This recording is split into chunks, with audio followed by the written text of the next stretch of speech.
Hi నమస్తే, welcome to my channel Swapna creative works. ఈరోజు recipe వచ్చేసి మసాలా గ్రేవీ అండి. ఇది వచ్చేసి బిర్యానీలోకి, టమాటా రైస్లోకి, జీరా రైస్లోకి చాలా టేస్ట్ ఉంటుంది. ఇది ఇంట్లోనే చాలా ఈజీగా తయారు చేసేసుకోవచ్చు. సో ఈ మసాలా గ్రేవీ ప్రాసెస్ అయితే స్టార్ట్ చేద్దాం. స్టవ్ మీద ప్యాన్ పెట్టి అది హీట్ అయ్యాక హాఫ్ కప్ గింజలు ఇవి కొంచెం రోస్ట్ అయ్యాక వేయించుకోవాలి. ఇవి కొంచెం రోస్ట్ అయ్యాక ఒక 4 ఎండు కొబ్బరి ముక్కలు, ఒక 2 స్పూన్ల నువ్వులు వేసి ఇవి కూడా రోస్ట్గా వేయించుకోవాలి. ఇలా వేగిపోయాక స్టవ్ ఆఫ్ చేసేసి ఇవి కాసేపు చల్లారనిద్దాం.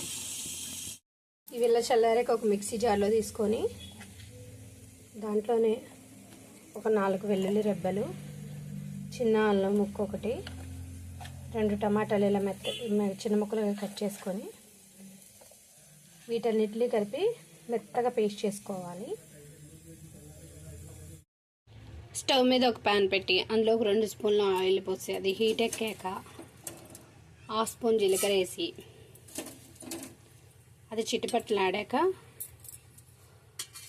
ఒక ఉల్లిపాయ, 4 పచ్చిమిరపకాయలు ఇలా సన్నగా తరిగి పెట్టుకున్నానండి. అవి వేసేసి కొంచెం ఎర్రగా వేయించాలి. ఇలా ఉల్లిపాయ ముక్కలు ఎర్రగా వేగాక ఇందులో 4 కరివేపాకు రెబ్బలు వేసి ఒకసారి బాగా కలుపుకోవాలి. ఇలా కలిపేసుకున్నాక ఇందులో మనం ముందుగానే పేస్ట్ చేసి పెట్టుకున్న టమాటో, శనగగింజలు ఇవన్నీ ఇందులో వేసేసి కొంచెం వాటర్ పోసి బాగా తిప్పుకోవాలి. ఇలా తిప్పేసుకొని ఆయిల్ పైకి తేలేంత వరకు బాగా ఏగనివ్వాలి. ఇది ఎంత ఏగితే టేస్ట్ అంత బాగుంటుందండి, లేకపోతే పచ్చివాసన వస్తుంది ఈ మసాలా గ్రేవీ అనేది. సో ఇది బాగా ఏగనివ్వాలి.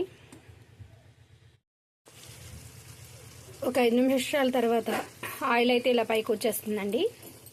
ఇప్పుడు ఇందులో రుచికి సరిపడా ఉప్పు, కొంచెం పసుపు, కారం వేసి మళ్ళీ ఒకసారి బాగా కలిపేసుకోవాలి.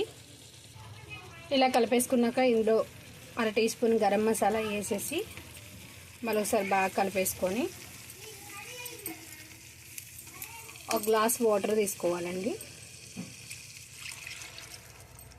ఇది కొంచెం గ్రేవీ స్ట్రక్చర్ వచ్చేదాకా వాటర్ పోసి ఉడకనివ్వాలి.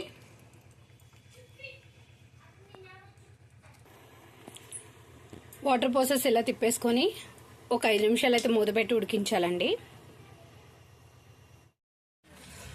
సో 5 నిమిషాల తర్వాత మూత తీసి ఇలా చూస్తే మసాలా గ్రేవీ అయితే రెడీ అయిపోతుందండి.